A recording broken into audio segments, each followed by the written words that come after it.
It is often stated that of all theories proposed in this century, the silliest is quantum theory. In fact, some say that the only thing that quantum theory has going for it is that it is unquestionable correct. Professor Mikio Kaku. It's my great privilege to welcome you all to the Space4Women Show, Series 30, Future Technologies. Will quantum technologies enable the next giant leap of human evolution? Professor Kaku's quote has reunited us today and inspired us to debate on following questions. Will quantum tech make humanity's next giant leap into the cosmos? Will quantum technologies revolutionize our future? And how can quantum tech be commercialized and create new job opportunities? I'm honored to welcome our esteemed guest, Professor Clarice Aiello. She's a quantum engineer, and Dr. Yogis Moholtra, a pioneer in quantum information science and AI. Dr. Sonali Mohapatra, a space quantum technology developer. My name is Thi Nguyen, and I'm a UNOSA Space4Women mentor and host. Without further ado, I also will introduce you to today's co-host, Malhotra, and our esteemed show moderator today is Dr. Alethea Duhon. She's the Chief Technology Officer from the Department of Air Force Chief Modeling and Simulation Office. The floor is all yours, Alethea. Thank you again. First, I want to say thank you to the Space4Women. It's really an honor to be here today. So thank you so much for the kind invitation. I'm honored to be part of this panel today. We have amongst us the presence of exceptional individuals. As you can tell, we have the renowned experts that are going to be talking about this very interesting topic on quantum technologies and how it enables the next giant leap. So I'm interested to be part of this and hear the dialogue. So without ado, I think I'm going to introduce the first guest, if that's okay. Our first guest is Dr. Yogesh Moholtra. So let me pause for a bit and kind of give you a bio of him, because it's really, really impressive after reading this. I mean, it's amazing. He's the chairman and CEO of a New York-based global venture capital and private equity firm, Global Risk Management Network. He's a CEO, CIO, CTO of global digital ventures, to name a few: global Goldman Sachs, Google, IBM, Harvard Institution, MIT, and it just keeps going on. Dr. Yogi is an industry pioneer in quantum information science and artificial intelligence. He has served as industry expert for MIT Computer Science and AI Lab, and Princeton Quantum Computing presentations sponsored by firms such as Goldman Sachs and Citadel. It's my pleasure to present to you Dr. Yogi. Over to you, Dr. Yogi. Just turn this off. Hello, greetings from New York. It's a pleasure and delight to be here this morning. Thank you so much for being a part of such an esteemed panel of guests here. And I welcome all of you, the organizers, the hosts, and participants and panelists to this presentation. I'll launch my presentation and share my screen now. Great. This is the starting screen. This is an interactive presentation. That means you have lots of hyperlinks, and you can actually download this from this link I have given to you. And if you want to drill down and be a part of content community building this expertise or what we are doing, you can jump in anywhere. I'll show you a lot of doors here. My inspiration for this presentation is the first woman space shuttle commander, Eileen Collins. In fact, I had the privilege and pleasure of teaching at a couple of institutions, universities, where she studied as a student. And I was building the programs there, teaching the cybersecurity, offensive, defensive, ethical hacking. And I was inspiring my students that sky is not the limit for Eileen and cyberspace is not for us. And the broad background and context for this specific presentation is our engagement going back with institutions and organizations like United Nations, US and world governments, parliaments, cabinets, National Science Foundation, and others in focusing on world development, survival, and sustainability. For people like Elon Musk, they want to make a community on Mars. For us, we need to make sure the 7 billion people here on Earth, they remain great so that they can do great things, go to Mars, go to Moon. And this is the background. If we go on timeline about 25 years back, starting with the beta of the first web browser, I was working on my PhD and I kind of jumped into the web. And out of that basically came the first top digital site ranked by Computer World, one of the top search engines, social networks, and so forth. And we have been written up pretty much in most of the known technology business publications. Here are some resources I would like you to kind of make sure you are able to use. This is the online guide for the MIT executive education, which we made for the industry executives from companies like Microsoft, Tesla. This is the link which can take you to presentations from Princeton, which are focusing on not only AI, machine learning, and quantum computing, but also how to do it well, how to make sure we sustain this. This venture, which is related to Air Force Research Lab, coming from the Commercialization Academy, AML Exchange, this focuses on last 10 years R&D, and you can jump into this, go to the links when you want to later, and actually you can understand how, based on this expertise, you can save up to 90% time in execution. And this complementary venture, while we were focusing on AI, and we saw a lot of applications worldwide. We have seen that for last 20, 25 years across various areas, but mostly in defense. What we saw are the major vulnerabilities being mentioned by Pentagon, by US Navy, and so forth. So what we brought to focus was our focus here on risk and uncertainty management. That was C4I Cyber. Now, those two ventures relate to what we are going to focus on today. This is called ABMS JDC2. Now, this is like acronyms. And US military is famous for acronyms. But what are these? We'll have a look at quickly at these two concepts. What I think of them in terms of last 25 years work is they are real-time network-centric computing paradigms. These things you have seen in e-business paradigms for companies for the last 20 years. This is what the military is doing right now, how to digitize all the various kind of domains like air, cyber, space, and so forth, how to link them up, how to collect, synthesize data, and collected data make decisions and execute in real time. The RTE model which they're using here, we pioneered that about 15 years ago. You can go and read the article if you need. And here basically is the concept, the JADC2. The basic point here, which I would like to drive home, it is not the technologies per se, but the outcomes that we seek, which we need to hit. Those are most critical. In the context of e-businesses or other companies, it is the business performance. Here it is the command control. You need to make sure you are able to connect all the dots across various domains, but have the command control. Looking back at last 7 months at this evolution of ABMS JADC2, what we have been proposing is how can we extend it not only to just control, but looking at very highly uncertain environments where we have a lot of adversaries. You've been hearing about botnet attacks, ransomware attacks forever now, you know. But if I go back to one of the first keynotes in the Silicon Valley to CEOs and venture capitalists, I had titled it about 20 years ago, How to Build Digital Enterprises on the Wild, Wild Web. Coming from that, we are focusing on how do we make sure we don't get attacked, we don't go down, we can keep sustaining.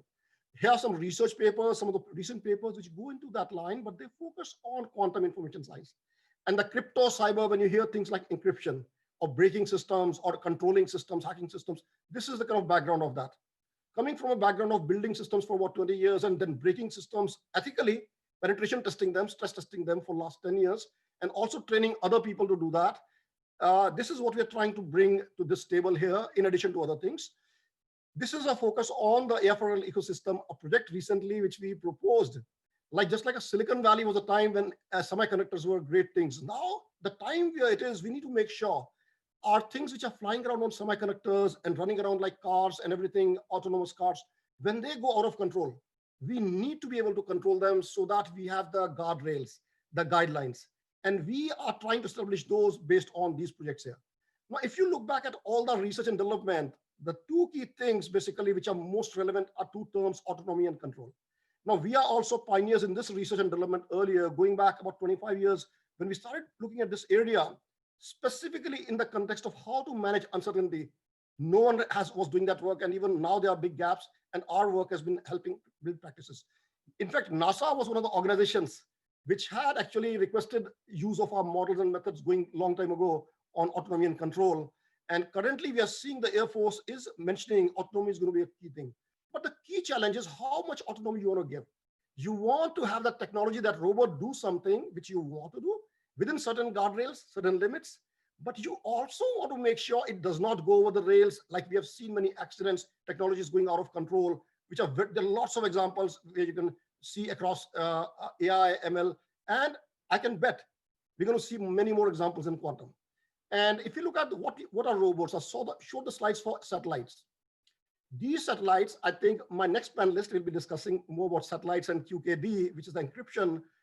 Those are amongst many other robotic, autonomous, semi-autonomous systems which NASA has been launching.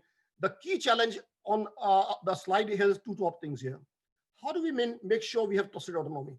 That's a very big challenge. And that's where we've been doing foundational work going back about 20 years. The second is uncertainty. How do we handle complex, dynamic, uncertain environments? While the whole world is focusing on data now, data science, everyone is hearing data science the next thing. We have been looking at it going back to early 90s. In fact, we rejected the notion of IT books at that time. We started focusing not on data. Data is a means. IT is a means. All technology is a means. But what are we trying to do with them? What we have been building our understanding and the world's practices and the world's understanding is, how do we handle uncertainty, complexity, change?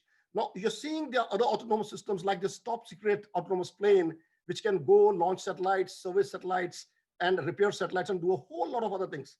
You will be hearing a whole lot about autonomy. But the biggest challenge remains in autonomy is how do we make sure those autonomous systems, A, do not follow the guardrails because of the limitations of math. Math blows up. We have seen again and again in various domains earlier. We have seen in global financial crisis going back 10 years. And we are seeing right now basically in the encryption models as well as AI, and we will be seeing in quantum too. Therefore, the question here is, how do we do both things? A, make sure to have the most efficient technologies.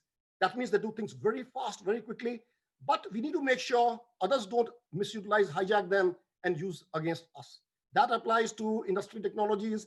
And this thing goes back about 20, 25 years ago when we wrote early research on business and competitive intelligence. And it ties right into this stuff here, what we're talking about, the defense side of those things. Therefore, on one hand, we want to make sure these technologies do not introduce vulnerabilities, which cause these systems to be used against us for destroying our machinery, our industries, our nations, and the world, if you may. On the other hand, we need to also look at the cyber aspects. Therefore, quantum is a very hot word. In fact, if you look back at quantum, I've been tracking this field for more than 10 years now because my foundational work, as I look back now, after 20 years, is in defining the area what's called quantum uncertainty. And I will go to that in a minute, but many people, when they talk of quantum, they think of two things. These computers are super fast, super secure. They're not. In fact, if you log into this last this post, which I kind of showcased on one of the top labs, which is working on this, they are sharing these findings. You can click on the links and dive in, and what actually quantum is really good at. This is what I'm showing here. You can think of quantum, which goes beyond traditional data science, AI, machine learning, in terms of very fast optimization machines, exponentially fast, massive parallelism. What is that? Think of bits. Bits are the traditional binary digits, as we know, and think of qubits.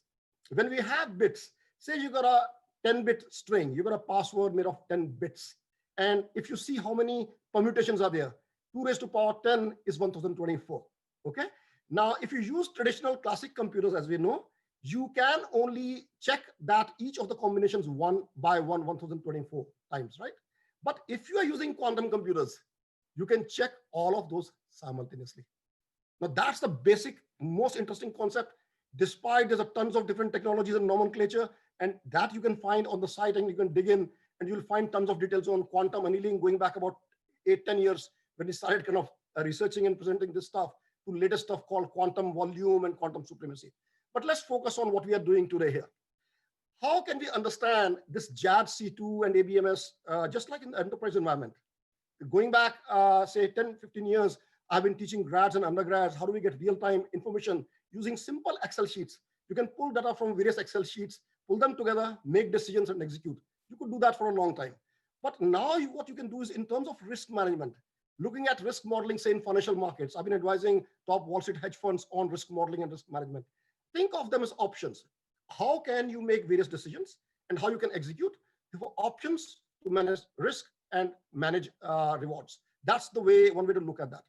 The question here is in many cases, many presentations from the top labs I showed you recently, they're asking, what is the business value of quantum computing? And sometimes I wonder, geez, we are making these fascinating machines, smartest people in the world. And sometimes I say, how do we make sense of business value? Going back to our research 20, 25 years ago, where I'm looking at systems and I'm looking at the changing world, starting with the web, where you cannot predict based on past data because the future is moving so fast. And we build these models of anticipation of surprise going back to 93, adopted by companies like Goldman Sachs earlier. Therefore, we look at this phenomena called quantum uncertainty. Now we're still building this because even in the quantum domain, just like in the AI machine learning domain, the top experts, people who are the pioneers, the creators of these technologies, many times they themselves are biggest skeptics. They're questioning whether they got it right or they need to figure it out again. Okay.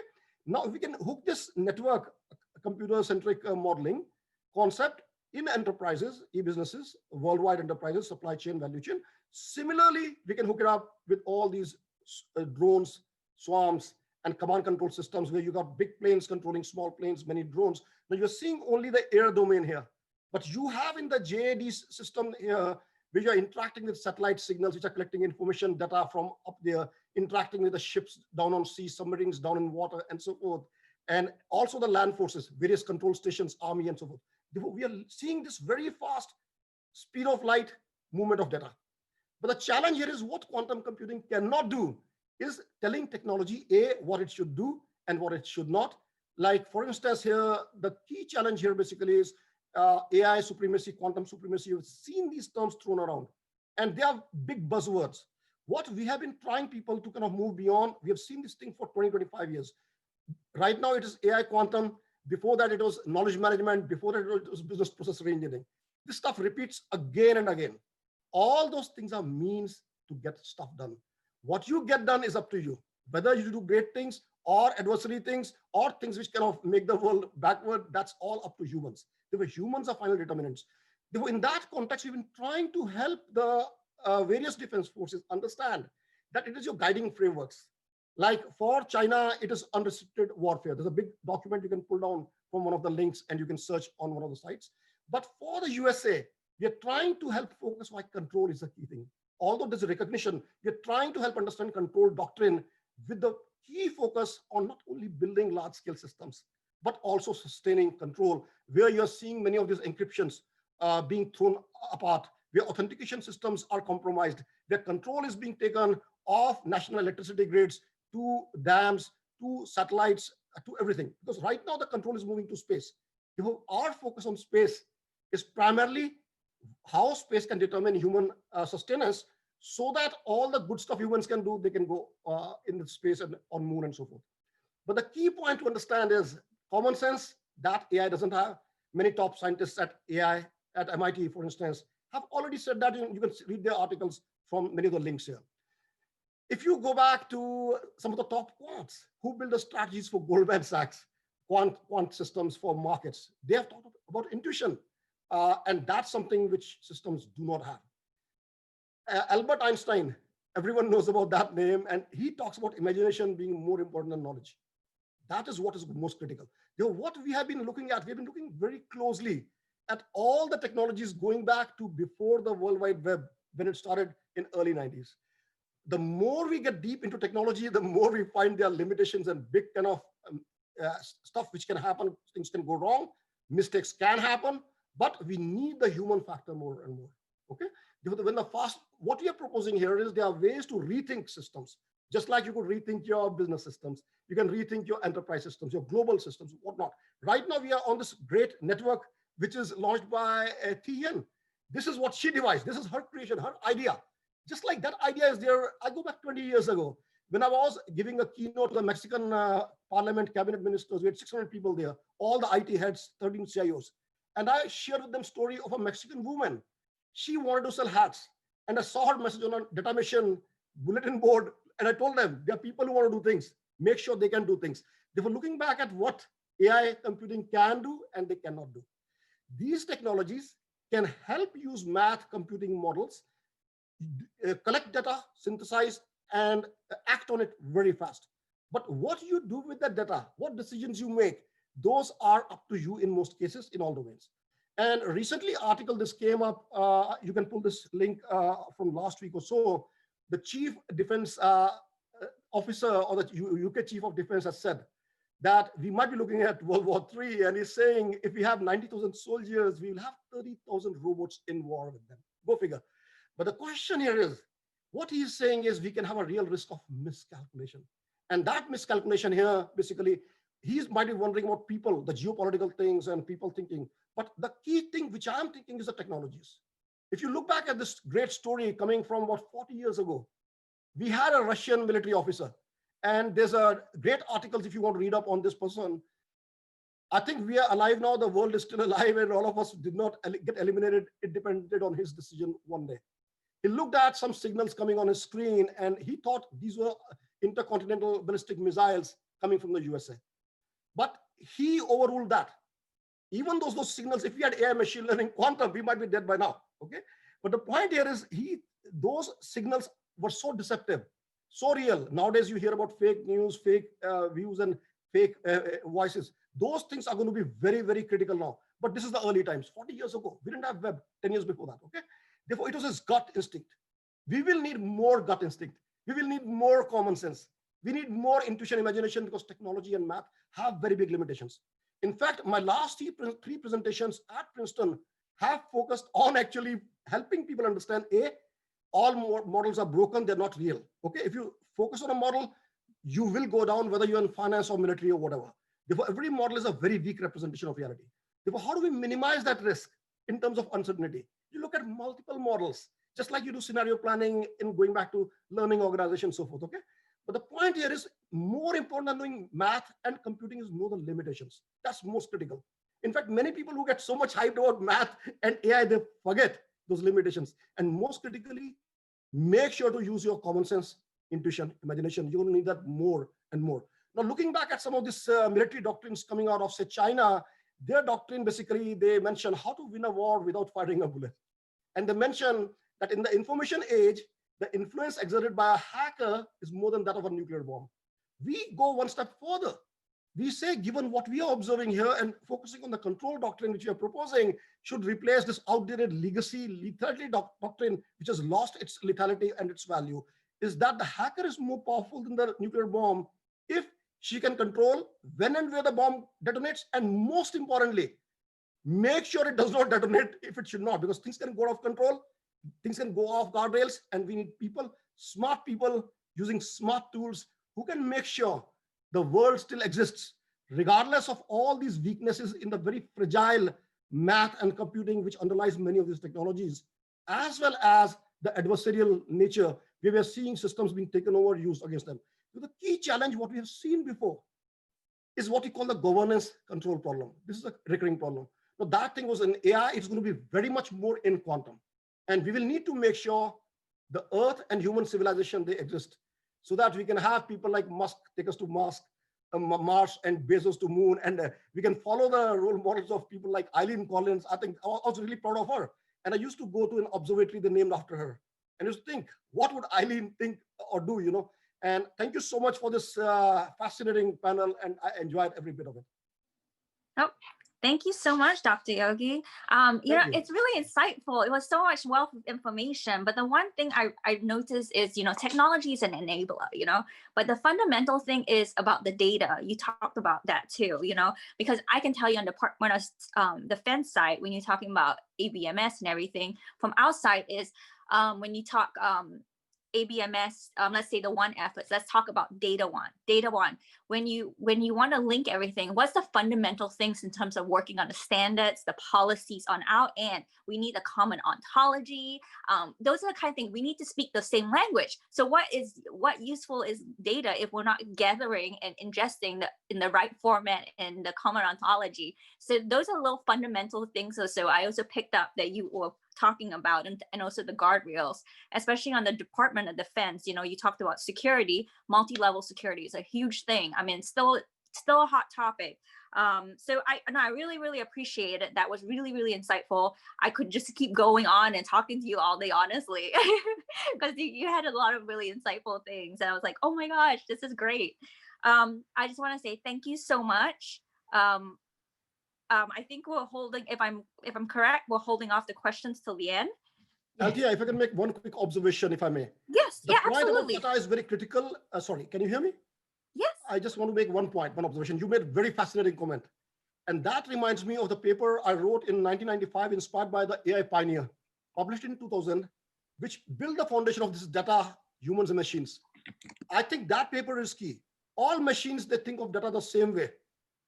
Mostly, if you program them that way, But if we share in this panel one point, we will have 100 different opinions for 10 people, So that's the difference, which has got strengths, limitations. That's what the focus of most AI systems. Go back to that thing, which contrast information data processing with sense making and how we can balance that. And the problems which military is facing, like ontologies, so forth, we've seen that earlier. We have seen that in financial markets, where at the speed of nanoseconds, they are doing this trading and so forth, high frequency trading. Now they don't have any physics of actual things to shoot. They are looking at just bits and byte signals. But when physics comes in, we have to understand the limitations. Thank you. Oh, I appreciate that. I probably want to get that link to that paper that you wrote there. But okay, so I appreciate that. Our next speaker is Dr. Sonali. Dr. Sonali Mohapatra, she works jointly as a space quantum technologist developer at the space engineering company Prof, as well as a researcher with an IA fellowship at the University of Strathclyde.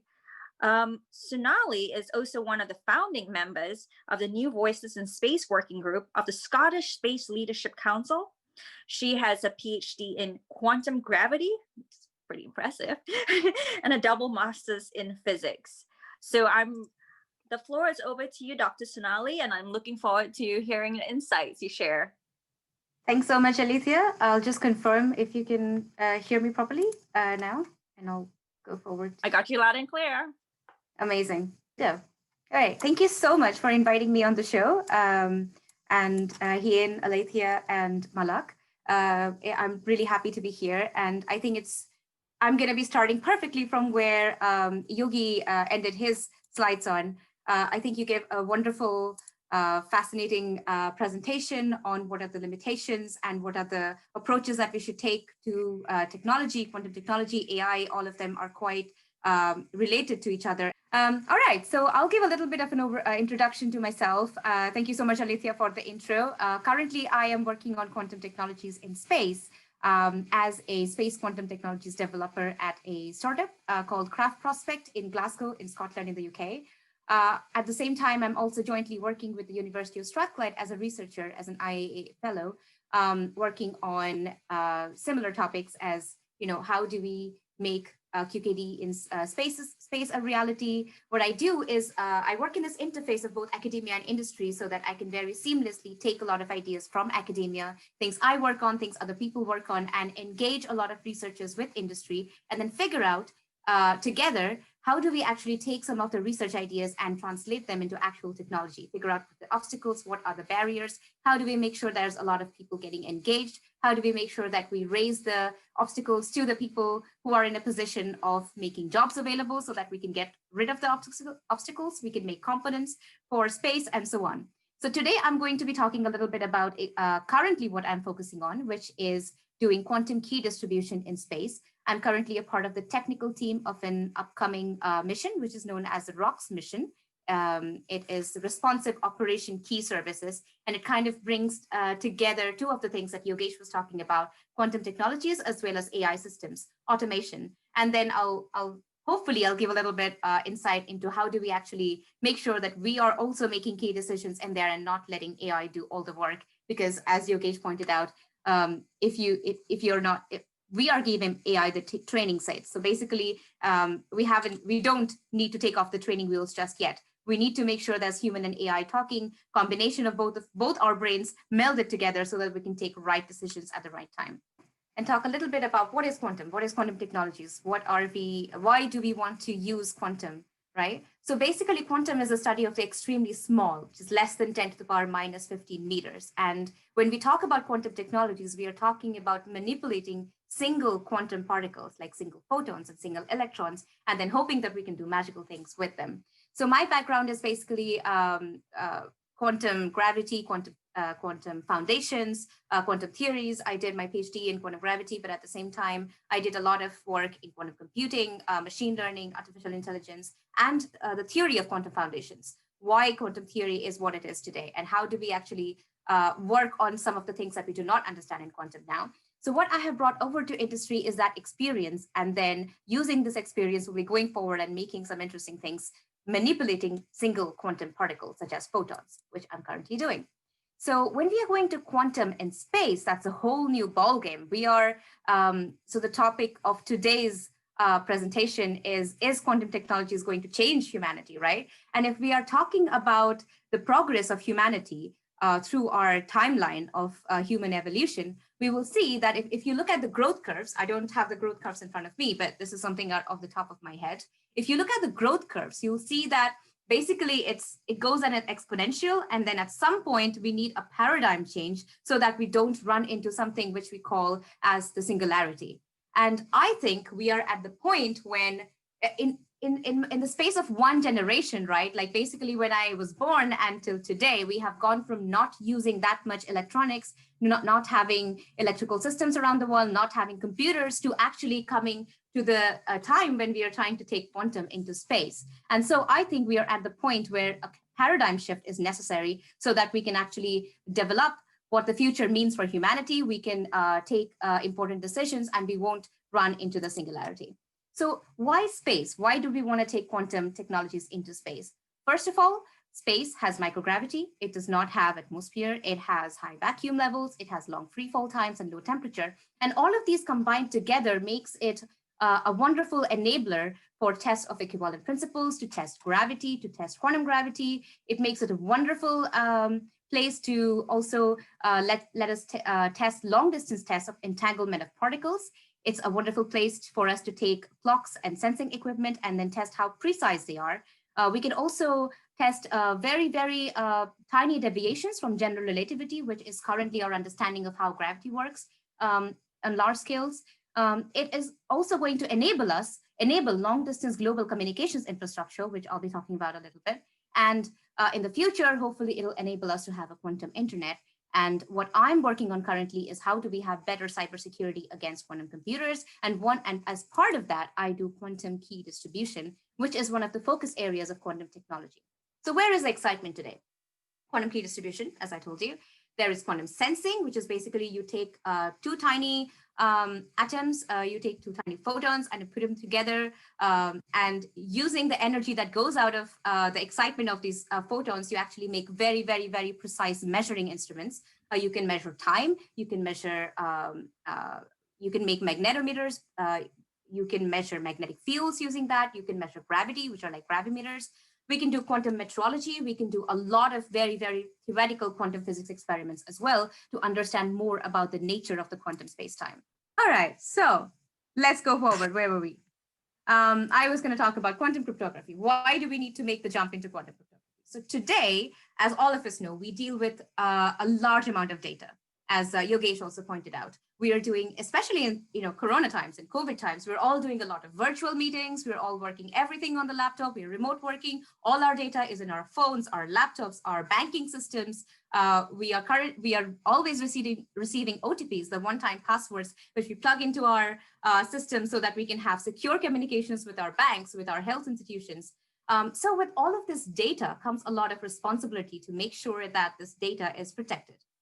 Today, yes, we do protect that data. We do that using public key cryptography, which is based on very, very tough maths algorithms. They are hard to crack, but they're not exactly uncrackable, right? Now, with better and better computers, and like Yogesh was talking again, even with quantum computers on the horizon, these potentially will be very easy to crack.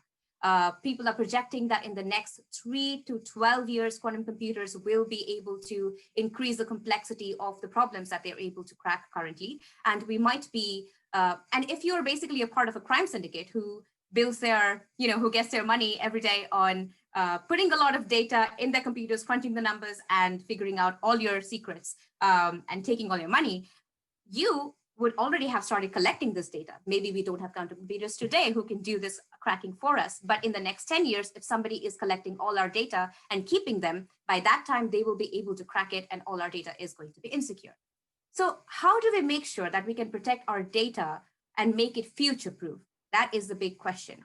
Can we actually take the basic theory that quantum computers use, which is quantum theory, and can we turn it on its head to make sure that, okay, quantum computers can crack the data? Can we also use quantum to protect our data in this case? And this is where quantum cryptography comes in. Quantum cryptography, in turn, uses quantum objects like single photons to encrypt information.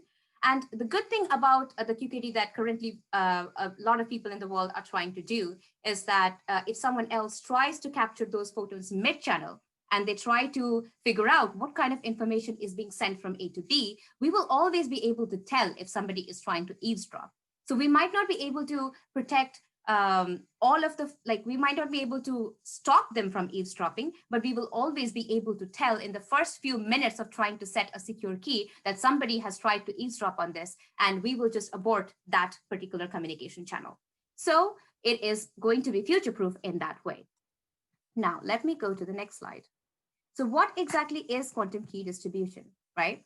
So let's imagine two people. One is Alice and one is Bob, which is the usual terminology when you talk about quantum key distribution. What Alice is trying to do is set a secure key between herself and Bob so that they can use this key in the future to communicate within each other. So basically, my yellow flickering dots are the quantum particles, photons, which are being sent by Alice to Bob. And Alice, what she does is uses the quantum particles of these photons, which are known as polarization. They can be something else. So in our case, we use the polarization of photons. Either photons can be polarized vertically and horizontally. They can be polarized in a diagonal, anti-diagonal manner.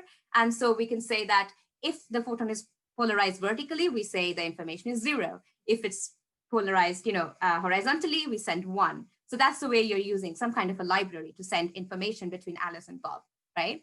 So now what happens is after Alice and Bob, basically, after Bob receives these photons, he'll be able to perform some measurements. He'll be able to figure out what information Alice has tried to send him, and they will be able to set a secure key, after which they will be able to do secure communication within each other.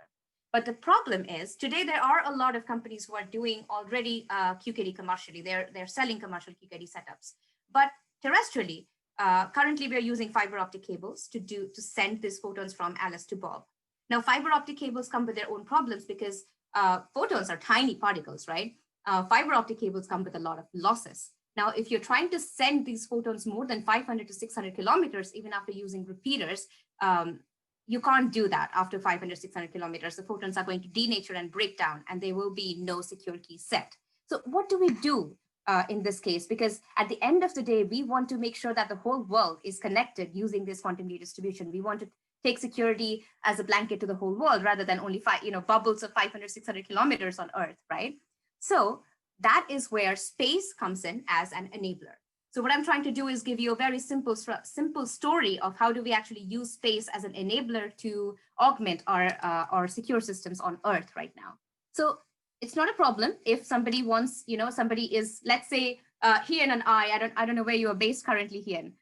Where are you based? Germany.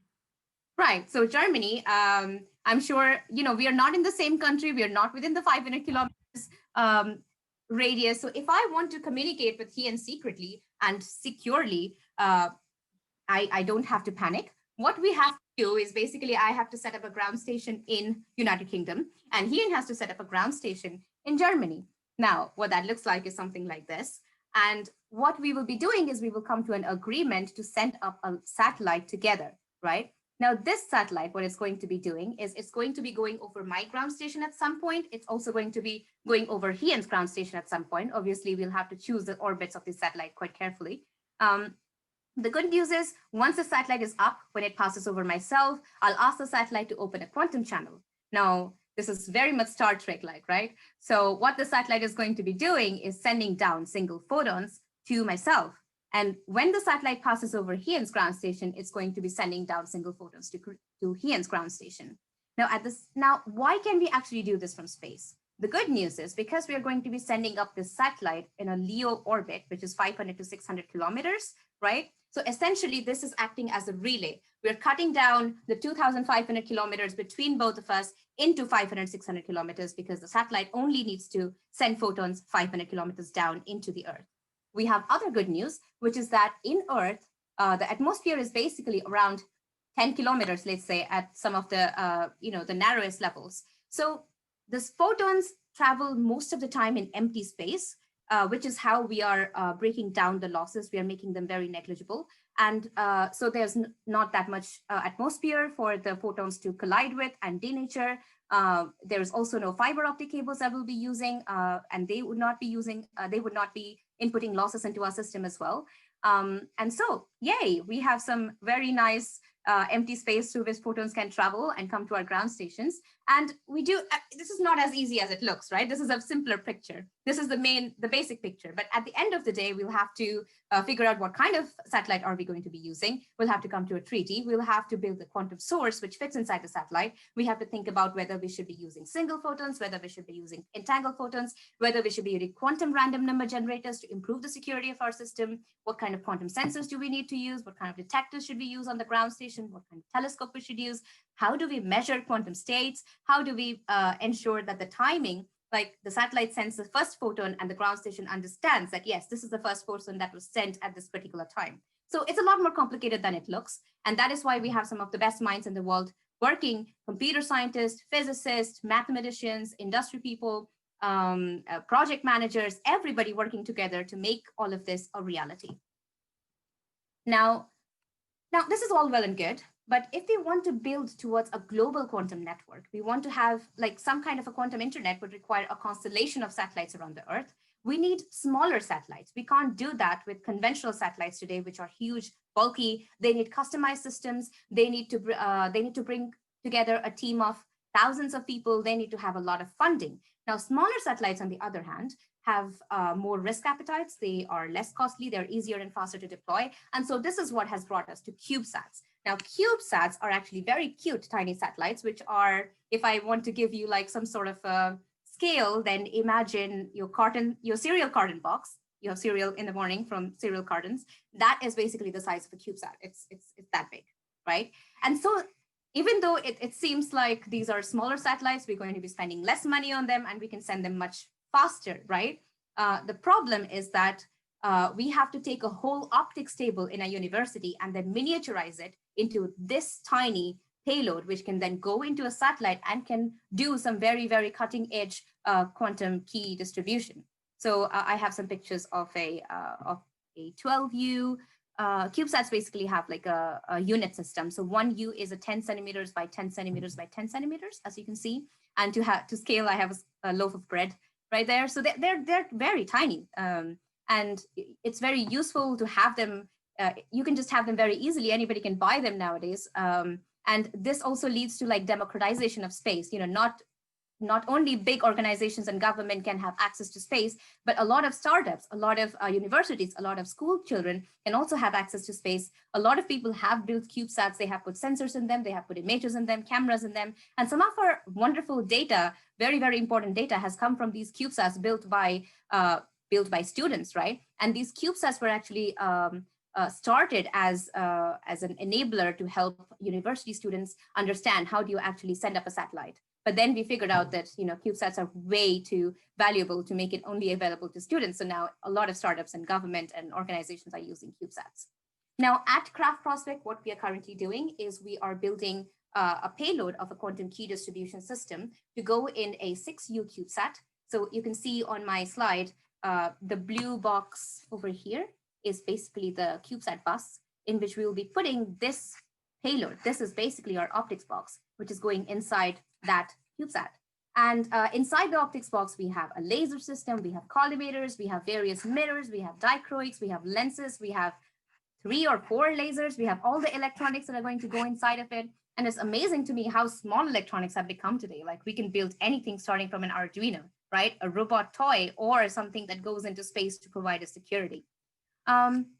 Right, and we are not the first people to do this. ROX is going to be one of the first CubeSat missions in the world to be launched in 2022, which is going to try and demonstrate satellite to Earth quantum key distribution using a WCP, which is a weak coherent photon laser source rather than a single photon source. But the first mission which demonstrated this was the Chinese mission MICEUS. But MICEUS demonstrated this on a conventional satellite. And it made video conferencing possible between Austria and China with a secret key.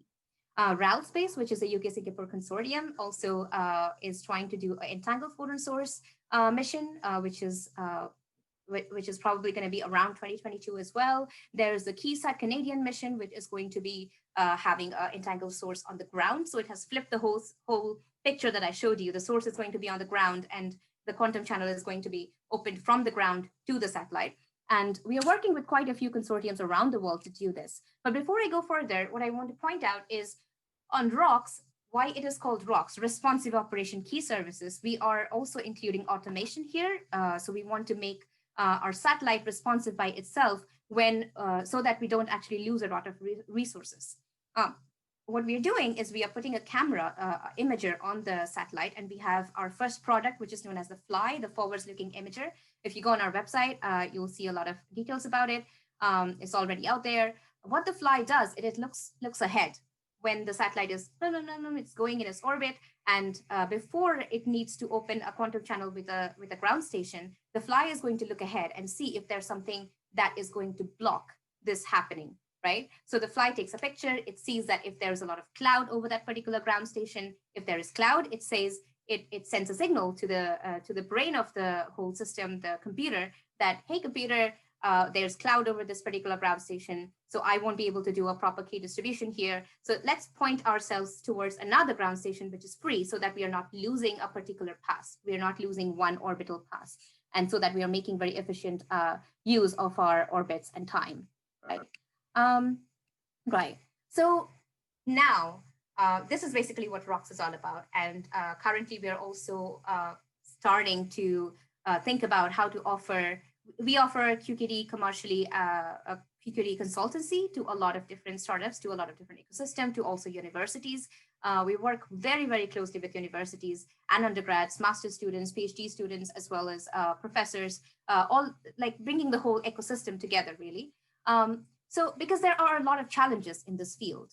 Now, theoretically, the work has matured, but technologically, we are, like all of us, are actually doing this all for the first time. That makes it really exciting, but it also makes it really difficult, right? A lot of innovation is required. You need to understand how to take like a whole big optics table, how to make it extremely small and still make it work even better than something that would work at an optics table on Earth. We have to manipulate single photons. We have to understand how do we do long distance entanglement, teleportation. We have to understand the risks. We have to figure out how to miniaturize quite a lot of electronics and devices. We have to figure out what kind of radiation levels are there in space. How do we make our systems radiation hardy? We also have to think about that, you know, if you do something like QKD, you have lots of tiny little optics in that box. So because we will be doing a launch in a much bigger launcher, which are not built for Cubesats usually, how do you make sure that these tiny instruments do not break during launch? How do you actually fit everything inside a Cubesat? You have lots of lasers. How do you do laser safety? And you know, apart from these, how do you standardize all the components so that, you know, different missions around the world can actually talk to each other in the future and can form a constellation together?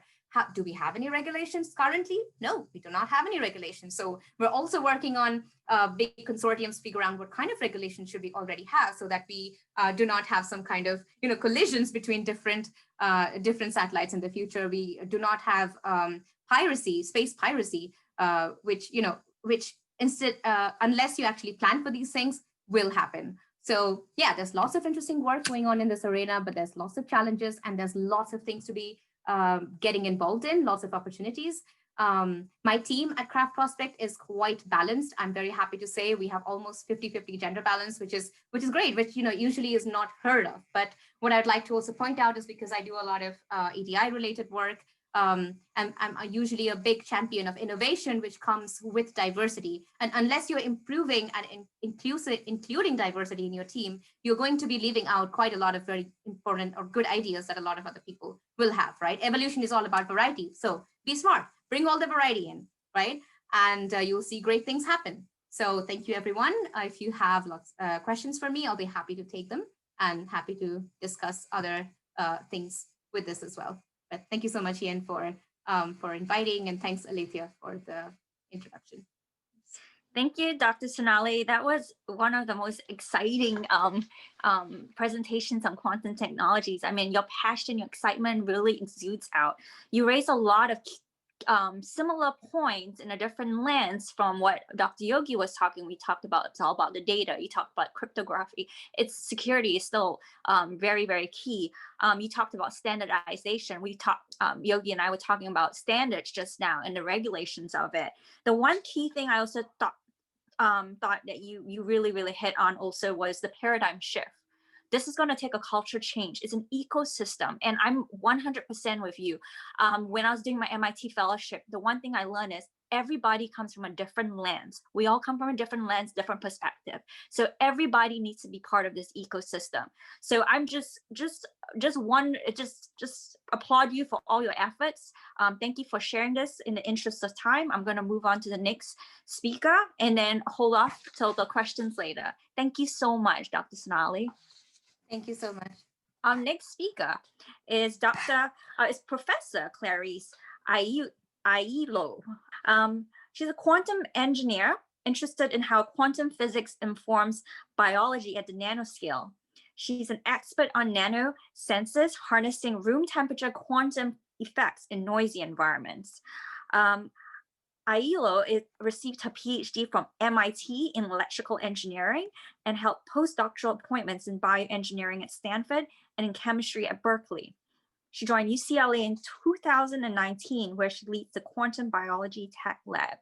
Very, very fascinating background, and looking forward to your presentation. Over to you, Professor Clarice.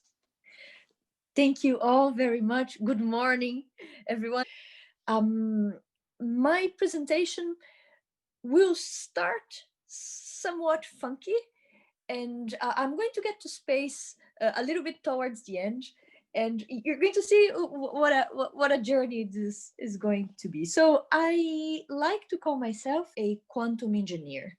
This means that I'm trained as a physicist and that I develop apparatuses to study and control things that are so small and so well protected from their environment that are better described by the laws of quantum mechanics, as opposed to the laws of classical mechanics that we learn in high school and that rule everything big around us. So it turns out that there's a lot of mathematical findings that posit that if you use a quantum object as a sensor, if you use a quantum object to determine, to measure things such as magnetic fields, electric fields, temperature, your measurement is improved. In other words, the sensor quantumness enhances your measurement. And I think it's important to say that I believe humankind is obsessed with measuring things better, because this means that we understand things better. So one can talk about measuring, yeah, there's a delay, measuring better frequencies. This is an atomic clock that exists in NIST in the United States. NIST is the American equivalent of the PTB in Germany. It's the institute that defines standards, and with this atomic clock, one can define what a second is based on atomic transitions. And as you can see, something that already relates to space is the fact that this atomic clock, you see this very long column there.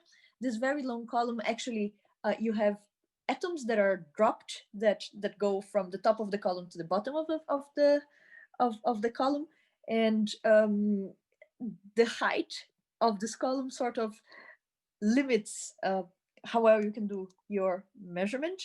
And some people are starting to take atomic clocks in space because you're no longer limited by a following sort of distance, right, because of microgravity. So this is to some extent a technology that is being translated into space. So we might want to measure better frequencies. One might also want to measure better magnetic fields. So this is the magnetic resonance image of a baby inside the mother's belly. And in magnetic resonance imaging, the better you can measure magnetic fields, the more resolved your baby's picture will show up. And we can also think about measuring, for instance, better accelerations so that your gaming experience is enhanced. Those tiny little accelerometers are not ubiquitous in iPhones, Android phones, and also in mobile video games. But the question that I ask is, and the question that guides my work and my presentation here is, what happens if the quantity that you want to measure is very, very small? Or worse, what happens if the object that is causing this quantity to be measured is very, very small? I'm going to briefly argue that in this case, you need a tiny little sensor that is able to measure tiny little quantities. And if this sensor is tiny, let's make it very tiny. Let's make it quantum. Again, there is a lot of reasons why that might be so theoretically, and it has been shown also experimentally that the sensor quantumness enhances the measurement. So in my past, I have worked with two different, what I'm calling technological quantum sensors. One was a magnetic field sensor, and the other one was an imaging sensor. Those two only worked because they somehow relied on quantum mechanical properties. But importantly, they worked at room temperature. Okay.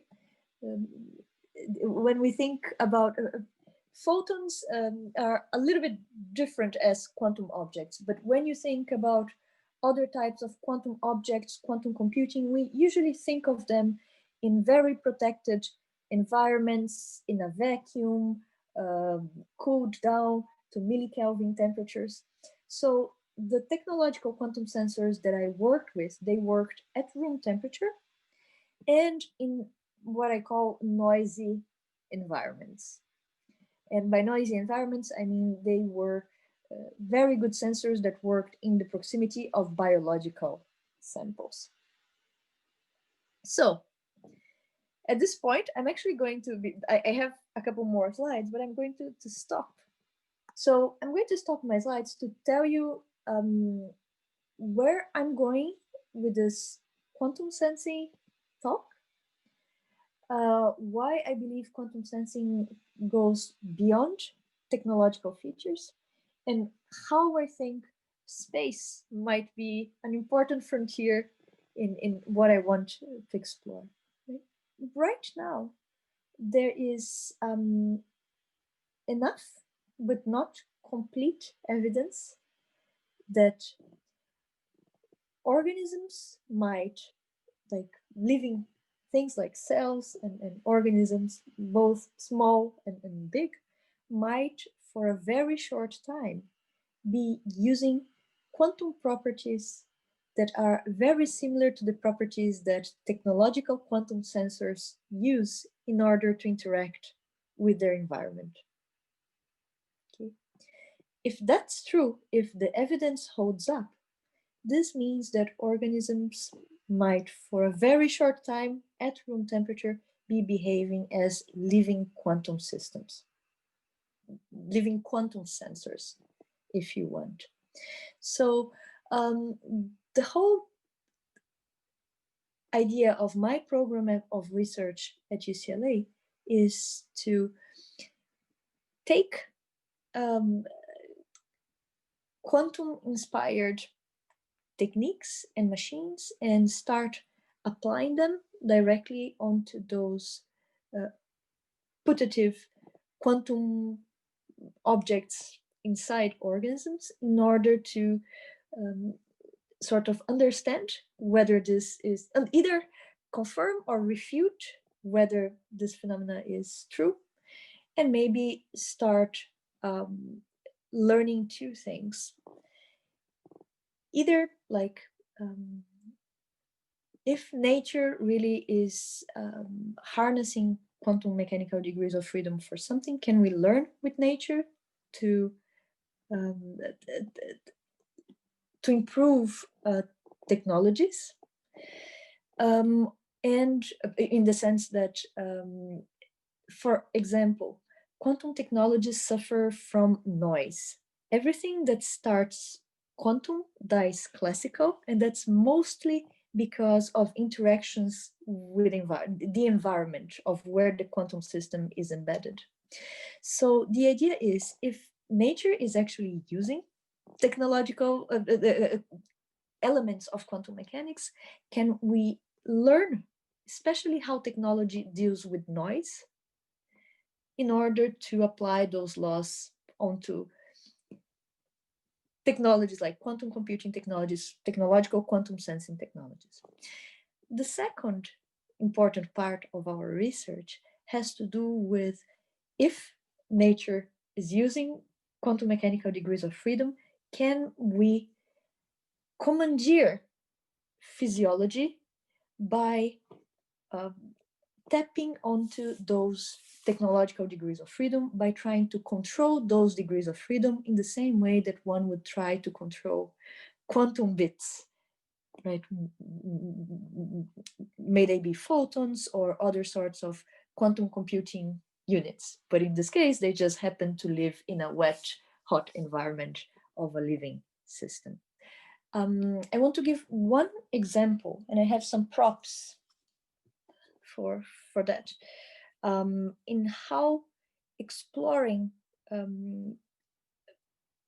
quantum mechanical degrees of freedom in biological things in space might be important. Okay. And one of the technological quantum sensors that I worked with was a spin in the material diamond that was briefly on my slide. And with that sensor, we could sense magnetic fields like many times smaller than the Earth's. And the Earth's magnetic field is about 50 microtesla, which is weaker than the magnetic field that you sense when you put your cell phone close to your ear, right? So this can be done with technological quantum sensors. However, it has been known for decades now that even if only as a partial cue, that birds and butterflies and turtles, they do use the magnetic field of the Earth to migrate when they migrate north to south and vice versa. Which is puzzling, right? Because it's not really known how they do this, but people who study animals in a large scale, they know that they definitely do. So in the beginning of the, actually end of the 80s or so, biophysicists started trying to understand how that could be so, right? And it turns out that in basic chemistry, and I'm a quantum person, but I do need to tell you a little bit about chemistry and other things, which is all of the fun that comes with working in this area, because there are elements from several subjects. So biophysicists, they remarked that in basic chemistry, there are processes whereby chemical reactions are influenced by magnetic fields by means of spins. Okay, so physicists usually represent spins with an arrow, and spin is a merely quantum property that some particles like electrons have, and that is a measure of how well they interact with magnetic fields. And spin up and spin down only mean two different energy levels of this merely quantum property called spin. And in basic chemistry, it's known that there are chemical reactions that depend on magnetic fields, in the sense that a magnetic field can alter the energy levels of a certain spin. And some chemical reactions, they are spin dependent, in the sense that the reaction continues through one branch if the spin is measured to be up, and the reaction continues through another branch if the spin is like, if the spin is down, and up and down is altered by external magnetic fields. Importantly, the end products of those two branches that depend on magnetic fields, that magnetic fields can alter in the very beginning, the final products of this long chemical reaction, they are macroscopically different. So it's in this sense that a spin finicky quantum property and an interaction with a magnetic field happening at the top of a chemical reaction can give rise to different macroscopic final products. This is known in chemistry. Biophysicists, and then it was just a theory, they posited, well, maybe if such magnetic field dependent reactions involving spin were at play in, say, birds could sense the magnetic field to the extent that they could sense the different physiological concentrations of products coming from such type of spin-dependent chemical reactions. Okay, so the birds wouldn't care about the magnetic field, but they would care about physiological concentrations of products. And this is where this field all started, when people wanted to try to understand like bird and big organism navigation. Right now, there is evidence both with birds and at the nanoscale, say with vials of proteins, that spin is a thing that is very likely being harnessed by nature when organisms want to feel and react to magnetic fields with important consequences. So one thing that so what I do is the evidence that exists today, it's exists at two disconnected length scales. There's evidence with like vials of proteins, and there's evidence with like whole birds, plates of cells, and we want to bridge those length scales by doing experiments with, say, single proteins inside cells, and do what I would qualify as a quantum sensing experiment, but just happening not inside a technological quantum sensor, but inside a living quantum sensor.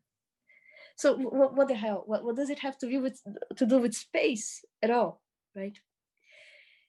Interestingly, it has been shown on Earth that tiny changes in magnetic field environment do crazy things to development of embryos, to metabolic processes, to the way plants develop, right? So one of the things that I'm interested to do is try to do ground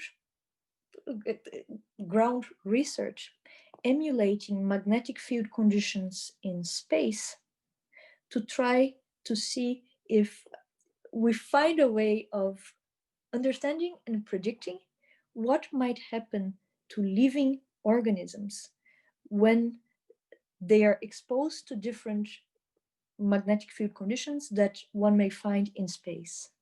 For instance, I'm arguing that colonizing Mars needs to pass through a study of what sort of magnetic fields might be encountered in Mars. If you go for like a 20-year journey to explore living planets, and you need to be self-sustained, you need to grow lettuce and tomatoes in space, you need to reproduce in space. What's the magnetic environments that might actually affect your spin, right? So what are the considerations that we need to take right now in order to consider those biological aspects whose evidence is consistent with depending on a quantum property. And now I would like to go back to 2 of my slides. Sensing phenomena that might be explored by organisms in general, and that can feed back and forth between technologies, right? And feed back and forth between ways to treat disease. And my final point is that the final frontier of space, in my opinion, passes through the understanding at a quantum level what happens to organisms when they are exposed to the weird, especially magnetic conditions of outer space and of other planets in general.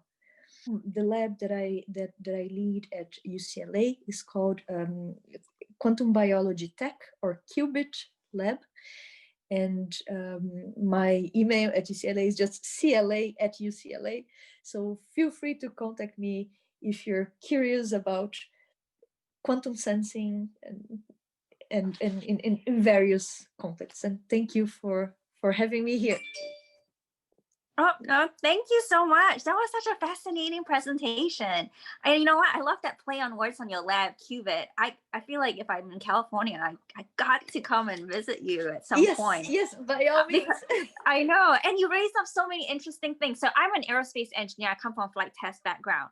So even though, we're, different in that aspect, when you talk about noisy environments and everything, I mean, in terms of that variation, it's inherent in our system. So we also consider that. And you talk about the measurements and enhancing it. I mean, these are stuff to enhance your models. When we build a flight envelope too, we build upon it. So love it, love it, love it. You also brought out a lot of points, and it's not only applicable to space, but everything you're doing and researching on is very, very key to multiple domains. So I'm so excited about what you come up with. I'm looking forward. I'm going to Google about your biotech lab. Do you have a website? Because I'm so interested in what you guys are doing. So I guess I'll get it from you. I'm sure they will share it with us, but just definitely a fascinating work. And overall, I mean, there's all these 3 presentations. I mean, we learned about quantum technologies, but the profound effects it has it's optional. It's just impactful. So anyway, I'm super excited about everything. I could just keep going on. This is so fascinating. I'm so happy that they invited me. So I guess now it's open for Q&A. The first question it is what are the progress made in the field of teleportation through the use of quantum technology? Is it possible through quantum technology? Yeah, quantum technology definitely can support teleportation experiments. In fact, the MyCS satellite did successfully do a teleportation experiment. So basically, they used two entangled photons, one on the satellite, one on Earth, and they did show data transfer, information transfer between the 2 quantum particles. So I'm sure a lot of people, you can find a lot of articles on teleportation out there, and everyone maybe understands that teleportation is not when you're sending matter instantaneously from one point of space-time to another point of space. But what happens is the matter stays where it is, but you're actually taking the information inside of the matter and transferring it. Currently, we have managed to do that in single photons. We have managed to do that, I think, also in atoms in some labs around the world. And recently, there has been publications regarding quantum teleportation between qubits. I think there's still some controversy going on around that, and I'm sure that that will be cleared up in some time. But yes, there is hope, and quantum teleportation is absolutely possible. Perfect. Thank you so much. Is there any other panelists would like to add to the answer of Dr. Sonali? Yeah. Okay, I think if the participants interested in can we kind of energize and go to moon, I think that is a long ways off. I think the issue about matter and energy. But I think that's where Professor Clarice, your presentation was fascinating. So was Sonali yours. Now I understand a whole lot more. Both your areas have interested me a whole lot, but I think it's fascinating presentation, great. But I think I can see connections here between the biochemical, electromagnetic. There's a whole lot of stuff I've been looking at what biophysicists have been doing, but I think it has not hit the mainstream yet. And we are waiting for that day when we have this understanding for biological, chemical, electromagnetic systems. And I think that will have very significant implications for the stuff which you are doing, Alethea, in your context, in the aerospace domains and whatnot. I think we have beautiful synthesis of all these things, and I'll look forward to that. Thank you so much. Thank you, Dr. Yogi. And also thank you, Dr. Alethea, because actually you are moderating the show today, and you are coming from quantum technology background also, and maybe we will have some questions for you to answer. And the industry now is not ready for switch to quantum technologies and or quantum computer. We do not need to be watching the person, and actually he's a doctor in Aiello. Actually, he's a doctor in quantum, and he's my tutor, and he is following. So he's saying that so we are not ready for the quantum computing right now. So when AI, artificial intelligence, will reach its limit. So this question, I think, is for Dr. Yogi, and Dr. Alethea can help us if she likes to add. I think this is a fascinating question because we've been hearing about singularity for a long time. Ray Kurzweil is the big name, I think very famous person. About 20 years ago, I had my undergrads go hack his Ramona, his avatar bot, and we used to trick that bot and make it fail every time. And over 20 years, I've watched AI progress a whole lot. And even right now, I find it fascinating to see the top MIT computer scientists at MIT, CSAIL, and so forth specifically mention AI has no common sense. I think that's fascinating. When in sixth grade, I had my English teacher, Mr. Williamson, who said common sense is very uncommon. I didn't know what that means, but now I whole lot appreciate that. Therefore, common sense, AI is very limited. In fact, there are people at MIT, both in psychology, computer science, and AI. They have criticized that most of this AI is computational statistics. And there are people in neuroscience there who had some of the biggest programs. They are saying the future of AI is yet to come. And we can see the connections between the work in AI, things like neuromorphic, we're hearing a whole lot there, and so forth from companies like IBM and Intel. But I think we're going to see this merge at some point. And this will be a fascinating intersection where these things are going to go. And right now, I think we are just starting. And there's a whole lot further to go. When you hear about advanced general intelligence, and I think AGI, if you look at actually the physical, electronic, and even chemical properties of human mind, brain, which we are still trying to figure out, you will see the human mind is still the most complex, most efficient, and most effective processor compared to anything out there. Even the human eye itself, by itself, I think most supercomputers can't match that power. You can see these things mathematically, computationally. Therefore, I think these things we are still exploring, and we're going to see a whole lot in the future. But I think all other three very, very smart panelists who know a whole lot more about these things can add further to what I just shared. Yes, thank you, Dr. Yogi. For sure, I will ask also Dr. Alethea and Professor Clarice about that. Where are we with the AI and quantum computing? And quantum computing will unleash the what we are waiting for, or people are scared of, you know, with the artificial intelligence. What is the future, and how it will be? Let's say how it will be functioning and commercialized and given the result that we are waiting for. So the one thing, the one thing I would say, I think Dr. Sonali kind of hit on it. You know, when I came in, I said technology is an enabler. A lot of the things we see now going on, okay, virtual reality. I mean, it happened decades ago, but now you're seeing the unblast of it. Why? Computing, data, access to it, of how we do it. But the fundamental thing, I think, at least from my standpoint on Department of Defense, is the cultural change. Is the culture change what we call the frozen middle, people who just don't want to change the paradigm of how we do things. Look at your iPhone right now, you know, back in, you know, when I have an update, I update it updates everyone. But in terms of Department of Defense, of how we do things, is a culture change for us, because let's say when we train as we fight, we have siloed, disparate systems. So when we update something, it has to be updated one by one. So a lot of things I see fundamentally, when you say that, the fear is a culture change, a paradigm shift. So that to me has been my one of the main pain points in terms of going. I think technology, like I said, is an enabler for us. There's a lot of things that can be understood and everything of how we harness it. But it is, and the fundamental to it is the data. How do we capture it? You know, data in, data out. So it's like garbage in, garbage out, right? So we got to make sure that we capture the correct data. It's objective. So, I mean, that to me is how I see it. So. Thank you, Dr. Alethea. So I would ask Professor Clarice also. So I concur with Dr. Alethea is saying. There's some things I would like to add.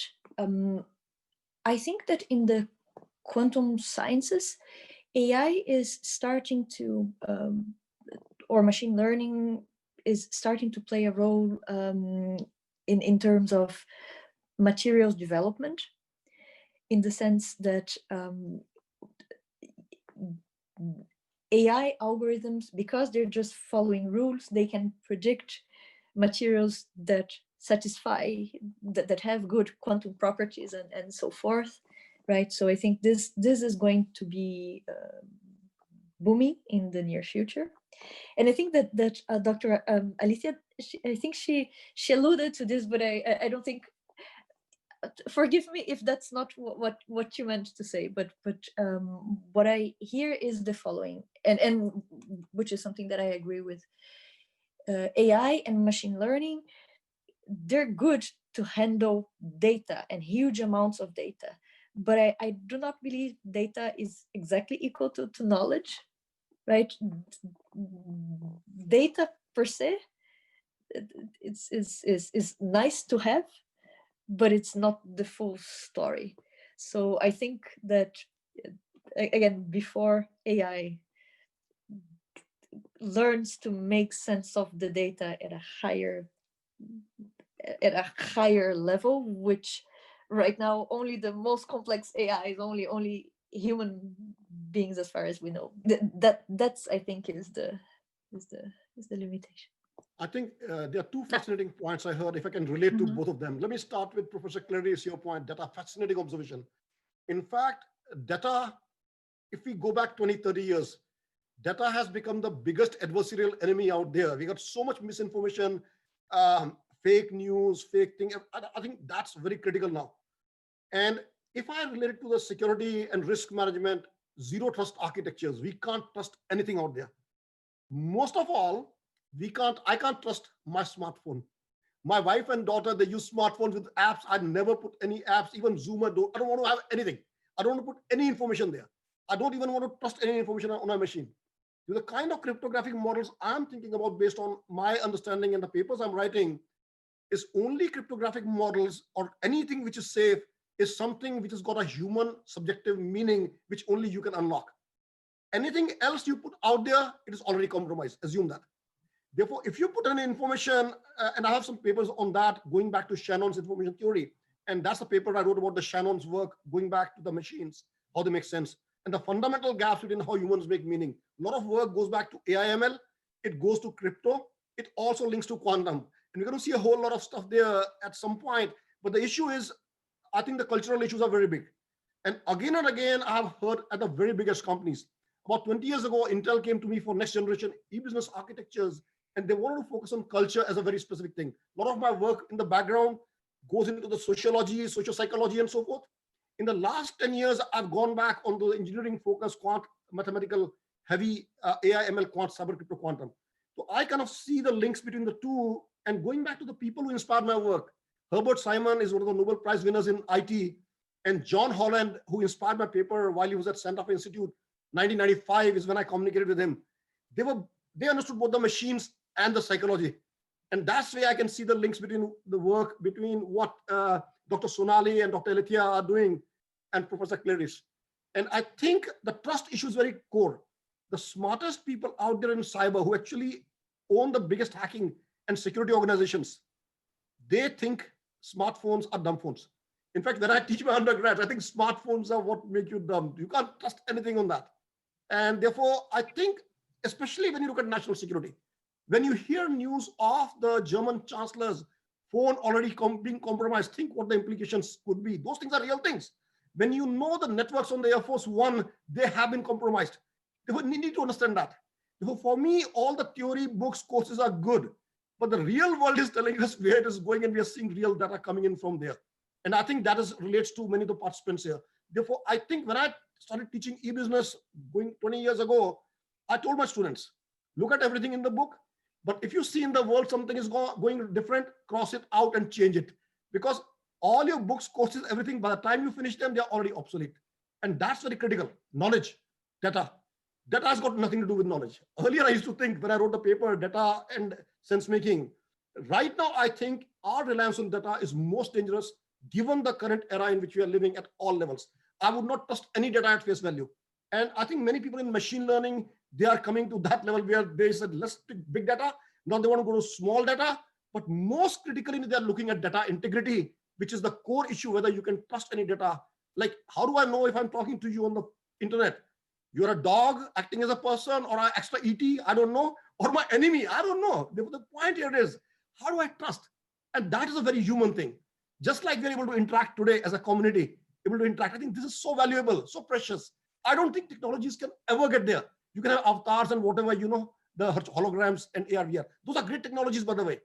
But I think the humans in ourselves, our essence, our energy, I think that is something which technologies can't match. The deeper I study technology, the more I find humans interesting more and more. Thank you.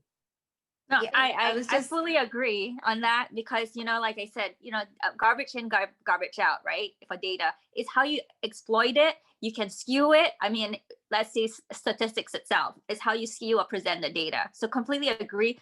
I fully believe a human, that's why it's the pain point for the culture. The human is the key point. The human in the loop. When you say unmanned aircrafts, there is more humans in that loop to actually operate that. That's why I said fundamentally that's so important that you cannot replace even the ethical AI, in terms of you still need the human. And at the end of the day, that we are the key to everything. So I fully concur. I think we're all agreeing on it. Yeah. I also wanted to quickly jump in and just touch upon that social, the cultural, the psychological, the sociological factors.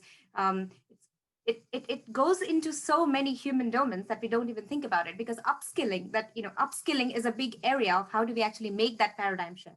Now we are focusing on upskilling. So some sort of upskilling just happens naturally and culturally as time passes, right? So when I was introduced to computers, I was told very, very much that do not ever, make sure that you don't take out the computer, break it apart, and because we didn't have the money or the expertise to put it back together, we won't be able to buy another part if necessary. But now students are learning exactly how to open up the computer, how to build robotics from Arduinos. Things are more accessible, and accessibility is a big issue in making something, into making something evolve much faster than it would otherwise. And the second is, what do we actually put in our education curriculum?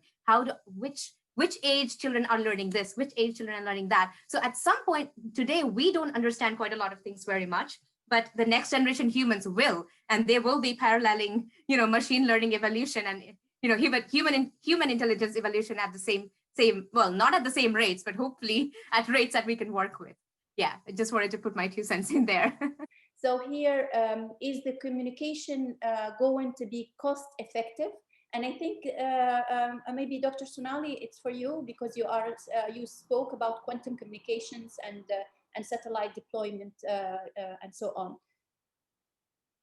I mean, we are definitely trying for communication to be cost effective. At the moment, these kind of experiments are. The status is that everything is new. We are working at the cutting edge, the bleeding edge of technology, and that is why we are shifting to Cubesats to make sure that we are going from order of magnitudes of 20 million or a billion to 1 million to 2 million per Cubesats, and per whole system, 3 or 4 payloads put together.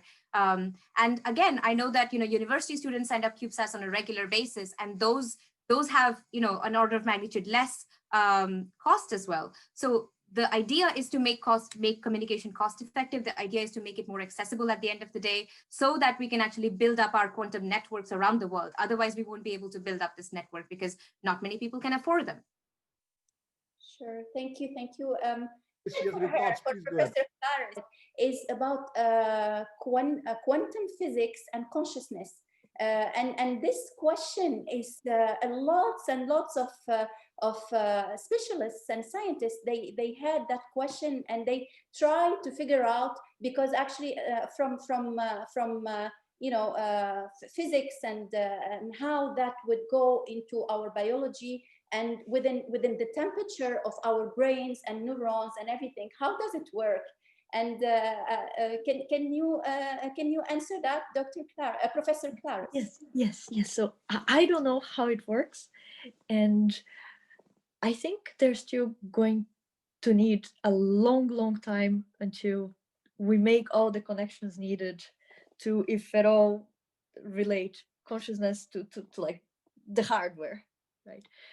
At this moment, I do not know whether it is related to necessarily quantum phenomena, even though there are some proposals on that, right? So I'm at this moment agnostic, but this said, I think that there's a lot of small steps that we can start taking experimentally, that will at some point allow us to either refute or prove something like this. But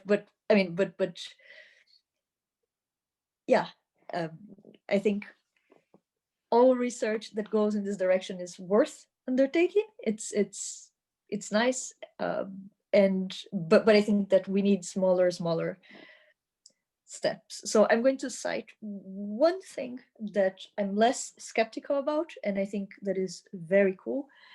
It doesn't really relate to a consciousness per se in the big scheme of things, but it does relate to how general anesthesia works.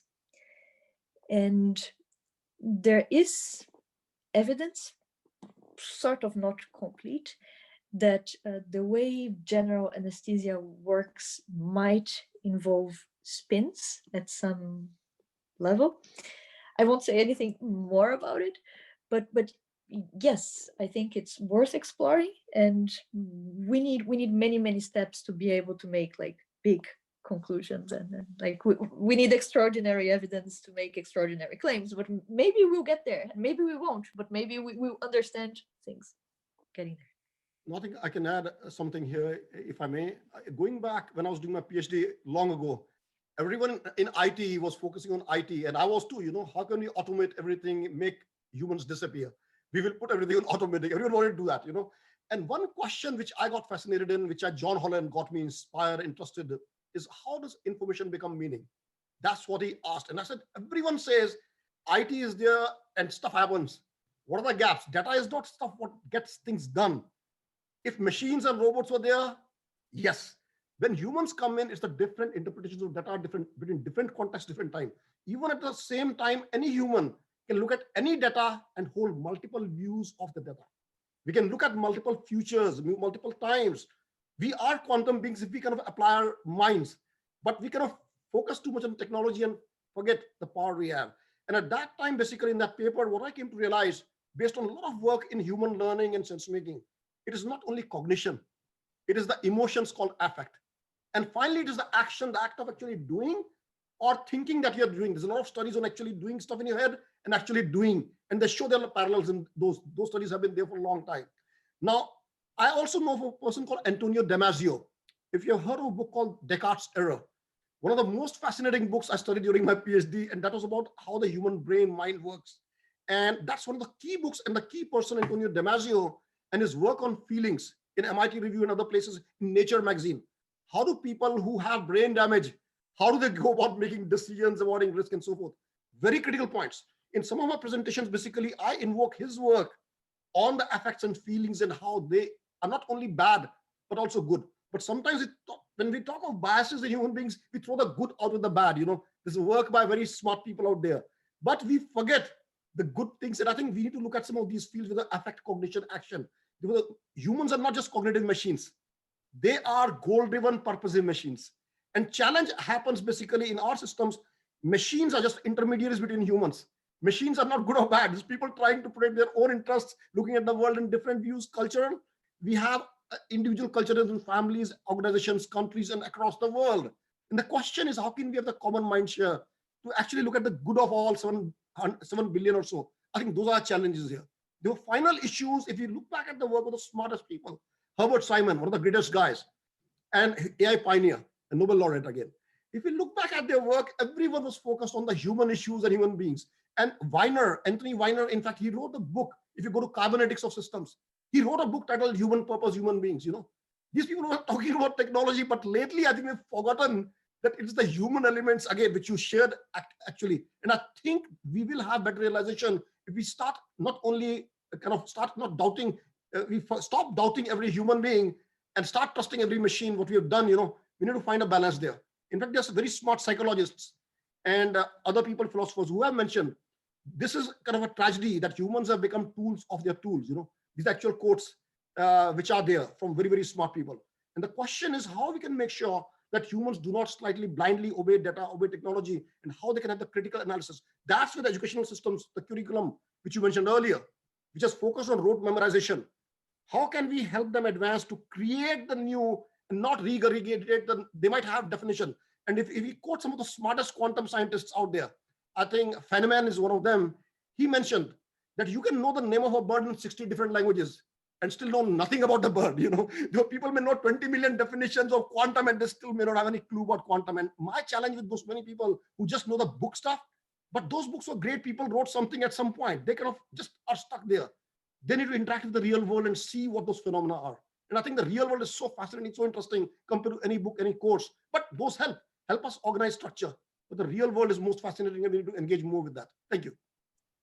Thank you. Thank you so much, Dr. Yogi. Yeah, for sure, the human values and ethics in science and technologies is very, very important. Whatever we're going to achieve, if we're going to go, it will be used to our own doom, we don't want it, for sure. That's for sure. And that's why a part of what we do also is raising awareness on technologies and the risks of technologies and the ethics of technologies. It's very, very important. Thank you so much. And I have one more question here. How will we transition to quantum communication infrastructure? I guess I'll take that one. I guess in small steps is the answer.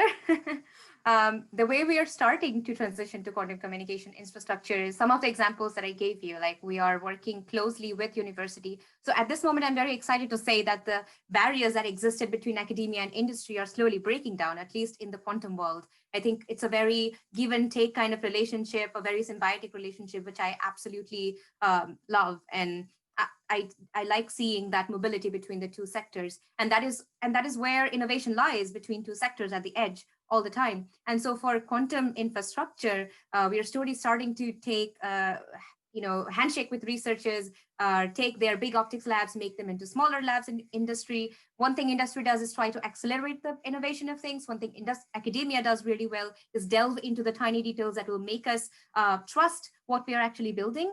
The second example I'll give you is, for example, we need some kind of quantum receivers on the ground. So we start doing that by looking at what kind of ground infrastructure we already have today. How do we make small modifications to our classical RF receivers on the ground and maybe attach some kind of a quantum receiver on there, like an optical box on there, so that we can modify the present architecture to enable it to make sure that it can also do quantum stuff.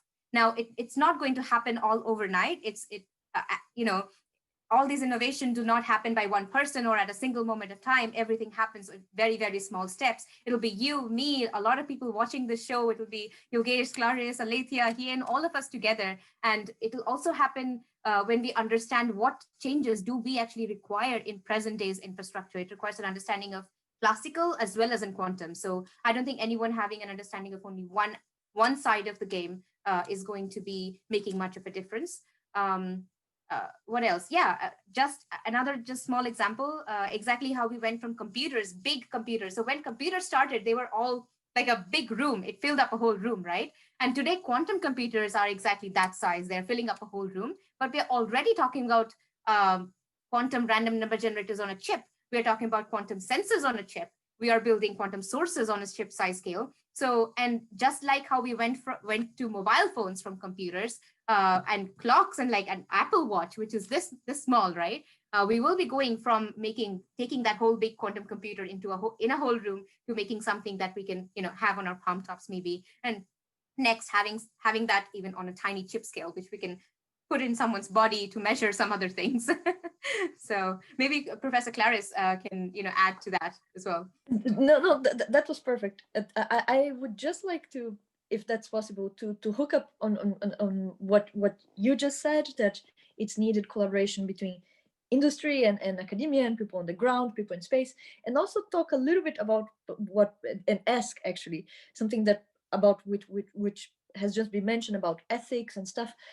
Every time I'm in a panel that discusses quantum computing, I'm trying to hear what other people think about this question, because this question bothers me deeply, in the sense that what's like and I would like to hear your answers if possible.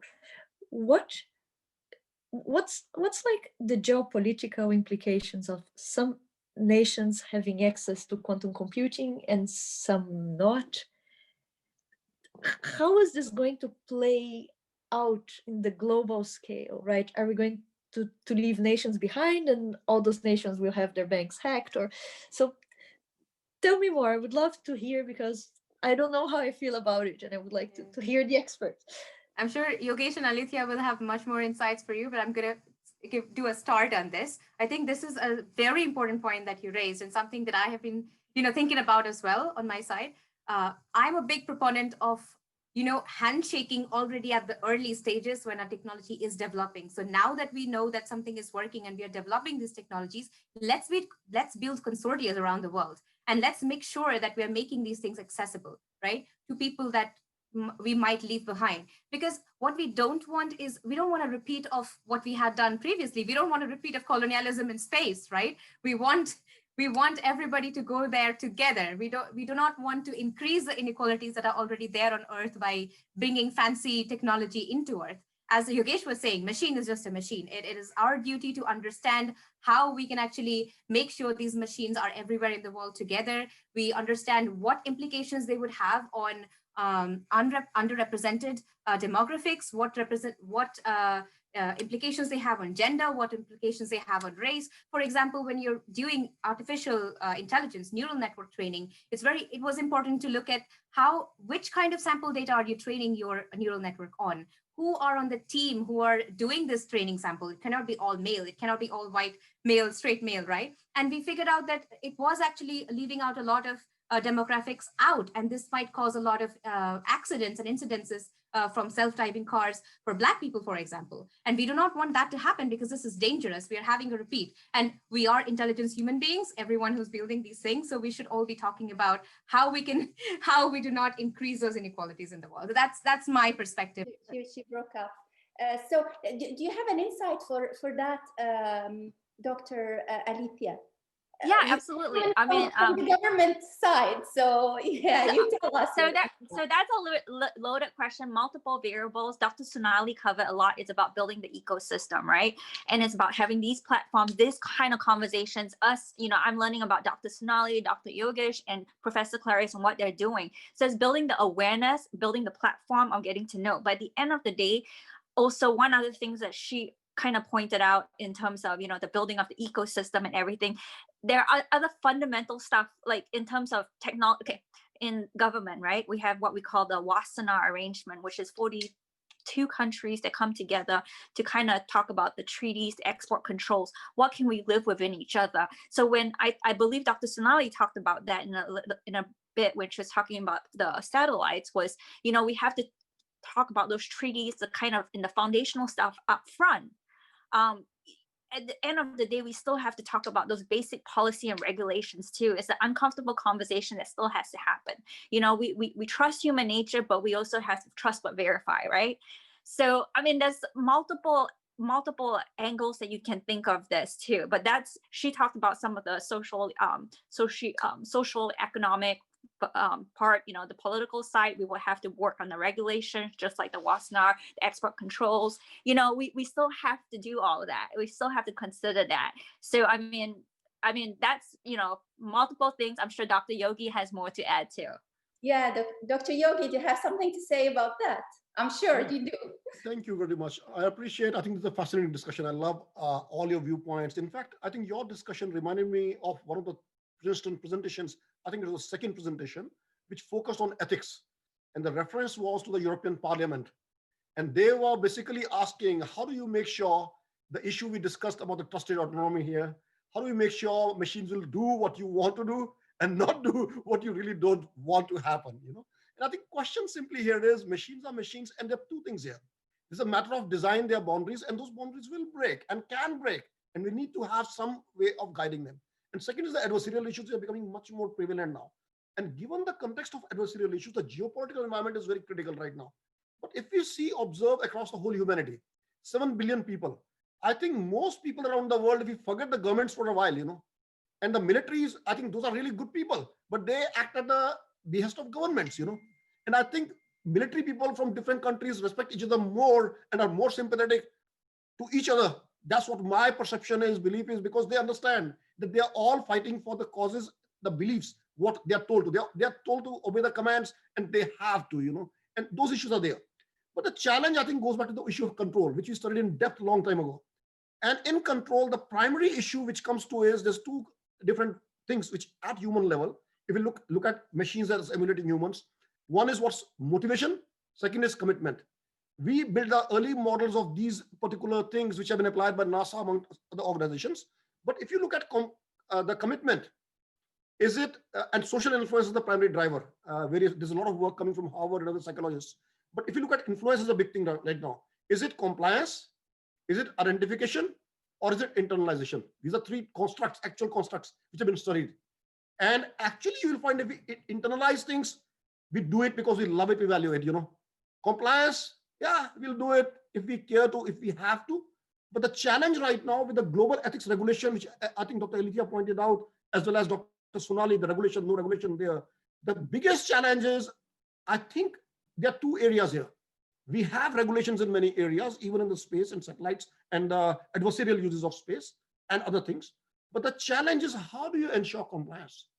And how do you, one big question which I've raised for our very nice people in the JAIC, which is Joint Artificial Intelligence Center, and there's a fascinating person they had for ethics, to head ethics. The question I'm asking simply here is, how do you live by ethics with an adversary who doesn't care about ethics or laws? But those are very critical questions.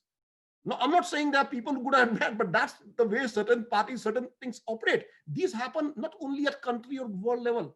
Even in specific organizations, you've seen things happen. In Silicon Valley, there are a lot of case studies, adversarial issues against specifically women in Silicon Valley, which have been brought to light. The issue is we are humans. And sometimes we say these are kind of country, political, religion. No. I think we are humans. We need to find the common ground, the shared goal, the congruence, regardless of our differences. The differences are good and bad. But is it possible to focus on what's good and make it great rather than the bad, which kind of takes us all down? And I was sharing with one of the people at Pentagon from military. I think I was trying to share a quotation somewhere I read a long time ago. Either we can hang together or we will be hung separately. And I think if we trust technologies too much and forget about the humans, I think that's what the biggest risk in this atomic clock running near the midnight, that's what we are seeing is the big risk right now. And I think all of us, as I think Dr. Sonali mentioned, we have to participate and help raise awareness. Thank you so much. I appreciate it. Thank you. Actually, I would add something coming from international law background, and this is how I enter into the quantum. The quantum is and sustainable development background is how it will help us to move forward and achieve the sustainable development goals and help us to make our a new evolution. Before we were in the space race, now we are in the quantum race. So the thing is, like, how can we ensure a certain governance while we're not ensuring the governance with the space activity, commercial activities?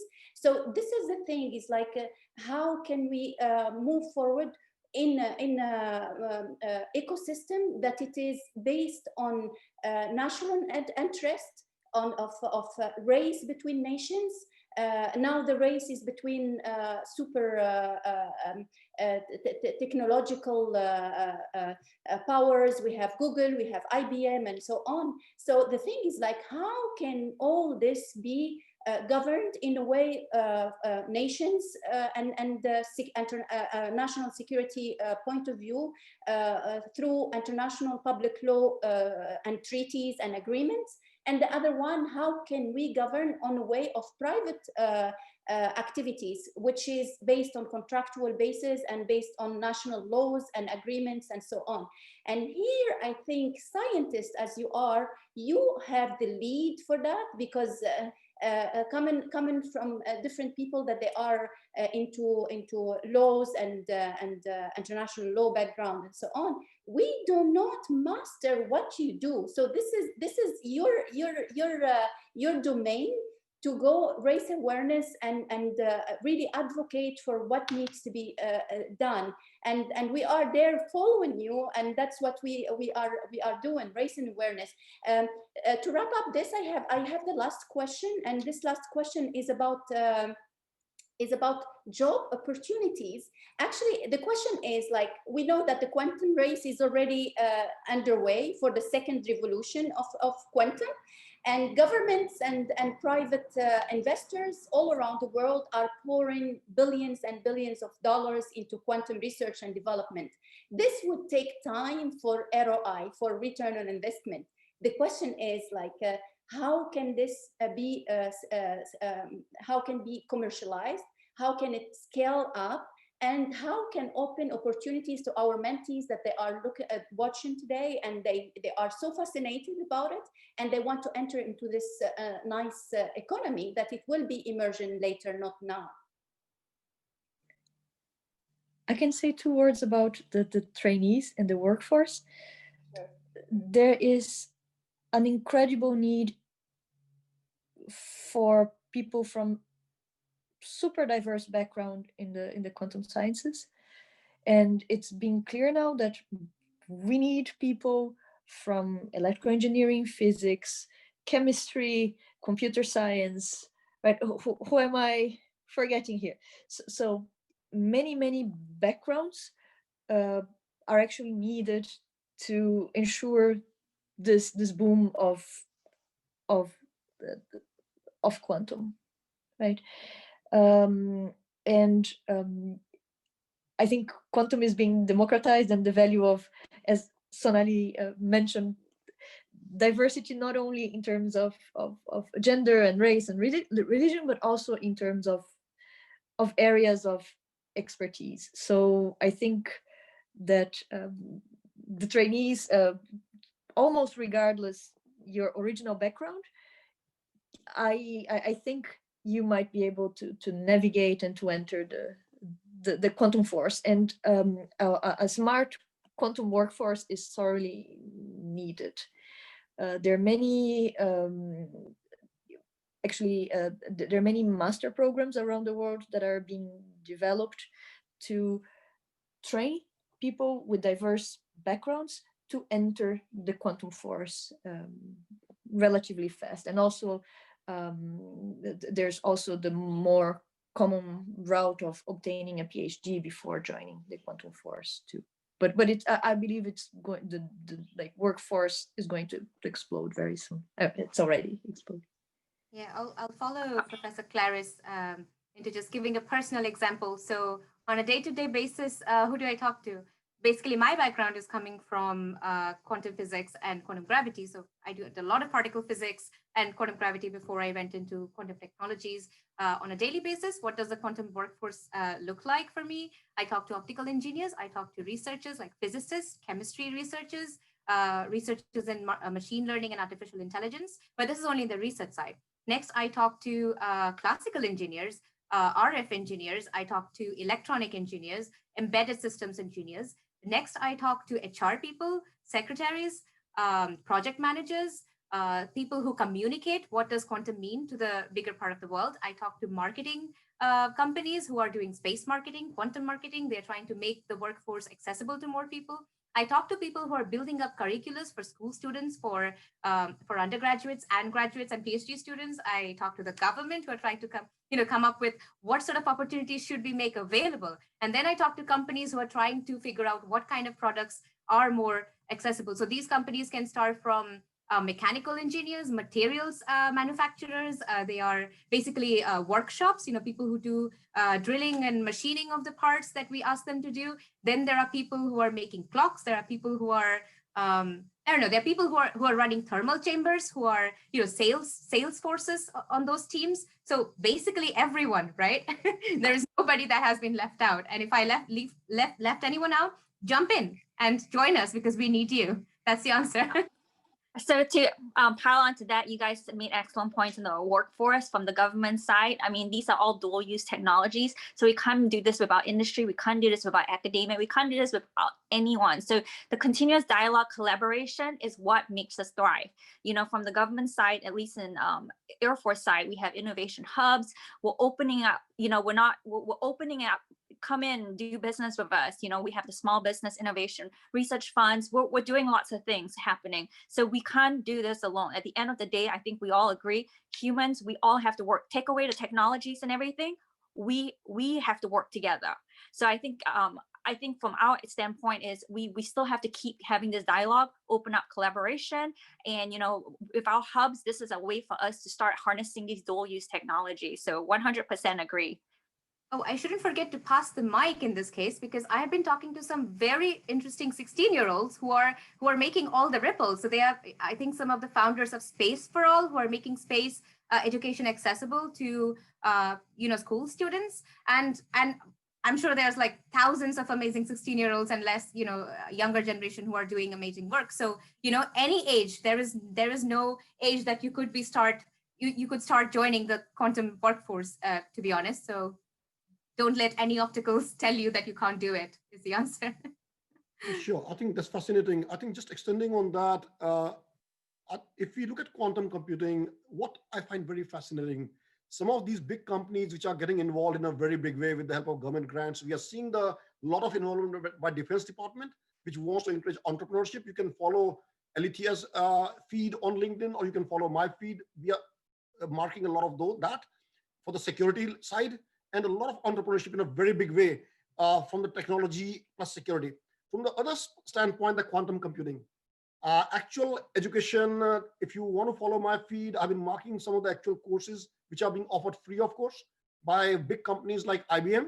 In fact, just to make sure, a lot of work which I've been doing for the last 8-10 years and presenting on quantum, I actually get my hands wet with the actual programming. When I came to know of IBM QuizKit camp, I said, okay, let me see what it is. I went from two perspectives. As a professor who wants to learn and teach, how do we actually teach programming? I programmed in more than 24 languages. I don't remember any of them. To me, it's all pattern processing. I was trying to think, how do we look at quantum in a different way? And secondly, it was from actually how we can apply this programming and what's the state of technologies. It's still evolving in terms of languages, but the thing is that this community, they opened to about, I believe, 200 people or so who are going to participate. At the end, they had 5,000 people worldwide. And I was trying to understand how they can create this big community, and we found a whole lot of diversity of people from high school, college, and whatever, and very senior people. And I think the fascinating perspective you can have by immersion learning, as I call it, being a part of those, you can see a whole lot that all of us can learn from all people of all demographics, and those are some communities of interest. This being one here, what TN is running, this is a fascinating community.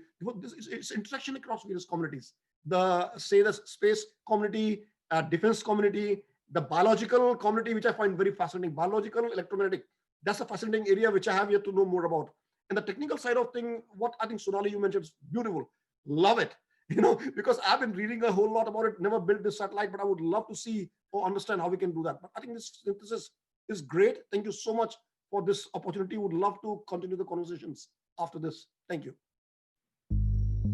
Thank you, everyone. Thank you for this dynamic, enthusiastic, and passionate expertise that you brought to this very complex theme. I know Alethea has to shoot off to the airport, so I'll make the closing very quick and fast.